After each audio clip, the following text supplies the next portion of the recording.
At some point during the 12 years in which they send their children to public schools, most parents will have a serious question about education policy on the school, district, system-wide, state, or federal level.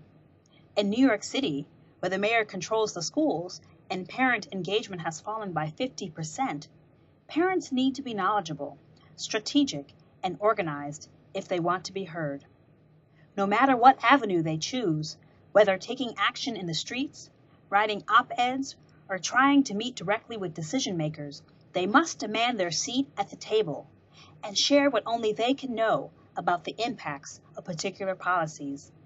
This is where NYCpublic.org comes in, and more specifically, our parent action machine. We just call her Pam. Pam wants to know about parents' concerns.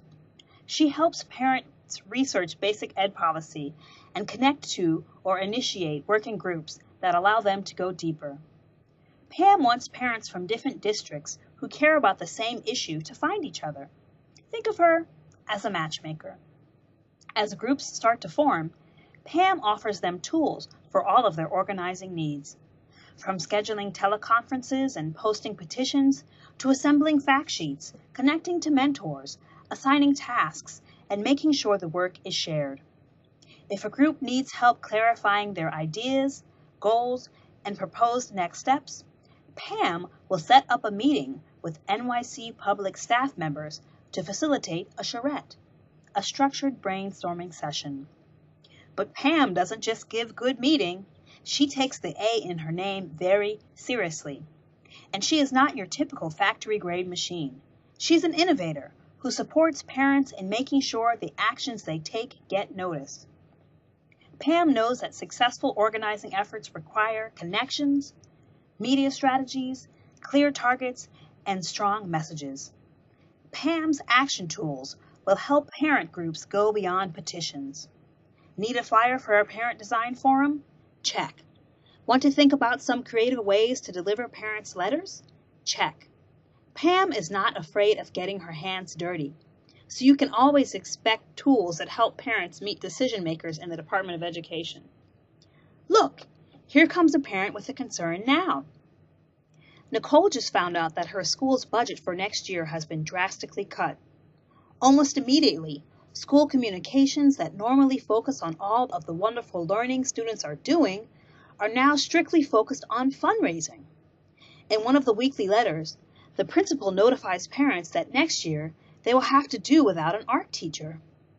Nicole decides to start a group. She wants to find out how the budget cuts are impacting other schools around the city. She knows that other parents must want to do something too. After a few meetings, the 10 core members are ready to craft an action. The group turns to Pam for some ideas about actions they might take. Pam says they could invite parents to sign an old-fashioned online petition, or they could visit her Impactory, the place where stories and a variety of media are collected and ultimately sent to decision makers, offering them on-the-ground personal reports that can help them make better decisions. Over the next 2 weeks, parents submit videos, drawings, actual DOE documents, and their own written accounts. All of these help tell the story of the budget cuts. Once the group feels that they have a representative mix, their Impactory is sent to its target, decision makers. Dear decision makers X, Y, and Z, please accept this Impactory, a multimedia repository that explains how public school parents experience the impacts of your recent budget cuts. We are eager to have you join this conversation and will be happy to share your response as part of this evolving Impactory. We also hope that you will really take in the stories shared here as you reconsider the current budget and as you draft new ones. Not all Impactories will yield immediate results, but this one does.